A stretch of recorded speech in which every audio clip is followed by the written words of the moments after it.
পুদিনার শরবত কিভাবে বানালাম জানতে হলে দেখতে হবে। সো হ্যালো এভরিওয়ান, কেমন আছেন সবাই? এখানে আমি পুদিনা পাতা নিয়েছি, আমি এখানে 4 চামচ চিনি দিলাম, এরপর আমি 2টো লেবুর রস দিয়েছি, এখানে চাট মশলা দিলাম আর স্বাদ মতো নুন দিলাম।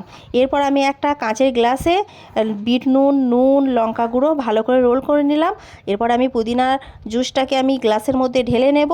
এরপরে আমি একটা লেবু স্লাইস এর মধ্যে দিয়ে দেব, দিয়ে মেখে দেবো। চলো খেয়ে বলো কেমন হয়েছে।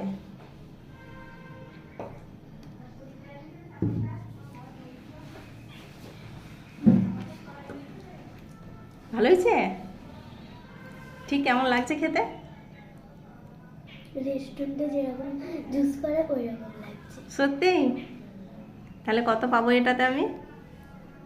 10-এ 10। 10-এ 10। ওকে ঠিক আছে, বলো আমি খেয়ে নিই। টাটা, খাওয়া যাক।